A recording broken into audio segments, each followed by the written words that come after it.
민족화해협력범국민협의회 민화협의 대표 상임의장이시죠. 김홍걸 의장, 안녕하세요.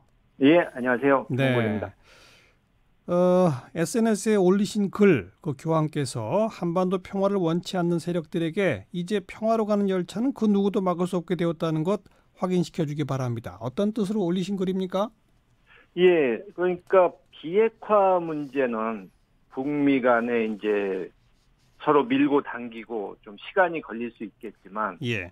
이제 다시는 과거와 같은 그 대결의 시대, 갈등의 시대, 이 남북의 동포들이 전쟁을 걱정해야 되는 그런 시대는 이제 끝났다. 예, 예. 최소한 그 점은 국제사회에 널리 알려져야 되는데, 예. 이제 교황께서 국제적으로 알려져 있고 존경받는 교황 같은 인물이 왔다 가시면은 네. 그 정말 확실한 홍보 효과가 있지 않을까. 예.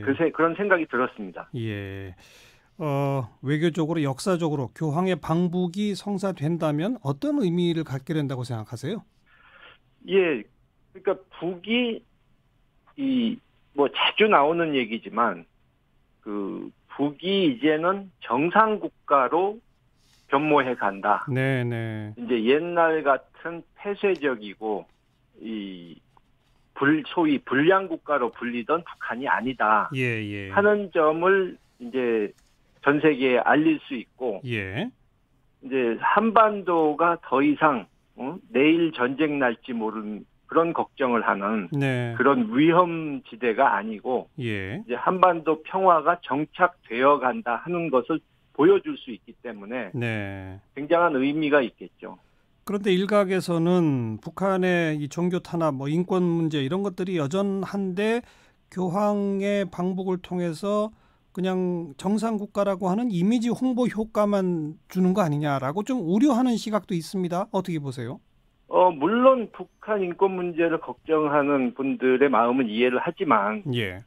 이제 과거에 뭐 지금 프란치스코 교황이나 다른 교황들이 이 뭐 쿠바라든가 다른 동구 공산권이라든가 이런 데를 방문했을 때 예, 예. 긍정적인 효과를 만들어냈거든요. 맞아요. 예. 그리고 이 인권 문제가 있다고 해서 그 특정 국가를 고립시키고 외면하고 이렇게 되면은 그 사람들은 자기네 체제가 붕괴될 위협을 느끼기 때문에 네, 네. 점점 더 움츠리게 되고, 그렇게 예. 되면은 인권 상황은 더 나빠질 수밖에 없거든요. 예, 예. 그러니까 인권 상황이 나쁘면 오히려 더 적극적으로 거기를 찾아가서 그걸 푸는 노력을 해야 되는 거죠. 네. 즉 교황이 평양을 간다는 것 자체가 북한으로 하여금 인권 문제를 해결하는 방향 쪽으로 이끌어갈 거다 이 말씀이네요.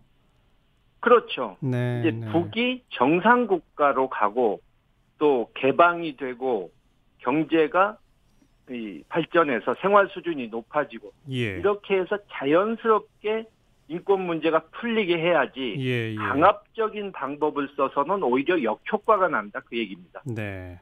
언제쯤 이 방북이 성사될 거라고 보십니까?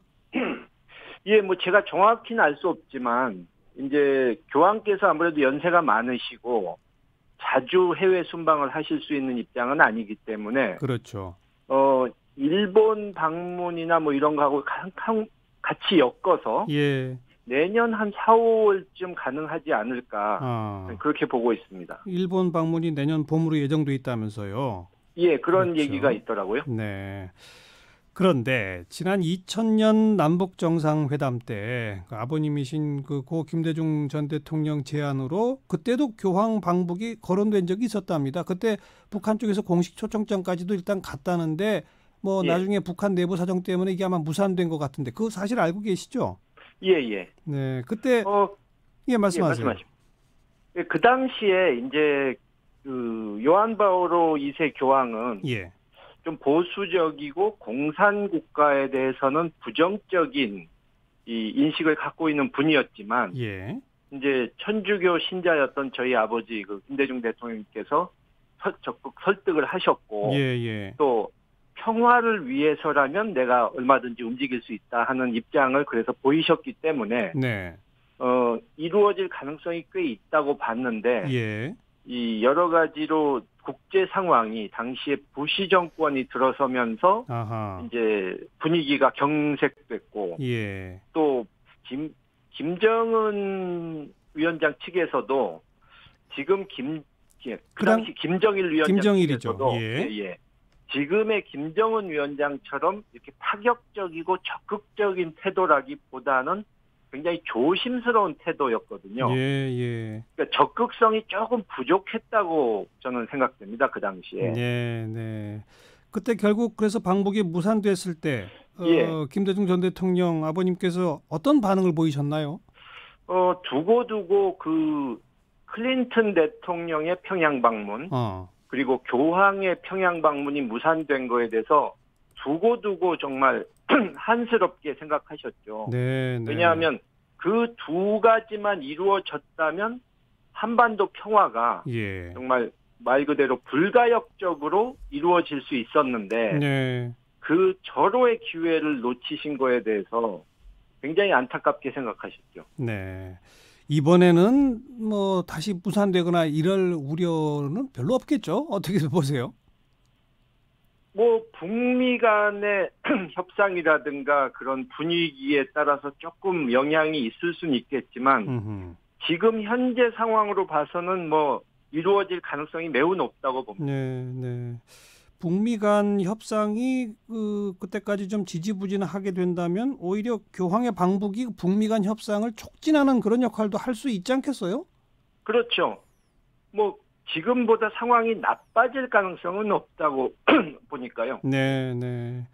조금 아까 그 클린턴 전 대통령의 평양 방문 얘기를 꺼내셨는데, 예. 뭐 얘기 나온 김에 북미 정상회담도 또 지금 거론이 되니까 트럼프 대통령이 평양 갈 수도 있는 거 아닙니까?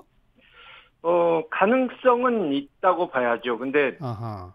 평양보다는 판문점이 오히려 저는 가능성이 조금 더 있지 않나. 네, 네. 예, 그렇게 봅니다. 네. 미국은 트럼프 대통령이 아닌 것으로 얘기를 하고 있고. 예, 예. 그렇죠. 판문점에라도 트럼프 대통령이 거기서 김정은 위원장과 회담하는 것도 상당히 상징적 의미가 있는 거니까요. 예. 네. 결국 서로 어떤 것을 주고 받을 수 있느냐 그 거래 조건에 따라서 또 달라질 수 있겠죠. 그렇죠. 알겠습니다. 오늘 여기까지 말씀드릴게요. 고맙습니다. 예, 감사합니다. 민족화해협력 범국민협의회 김홍걸 대표 상임의장이었습니다.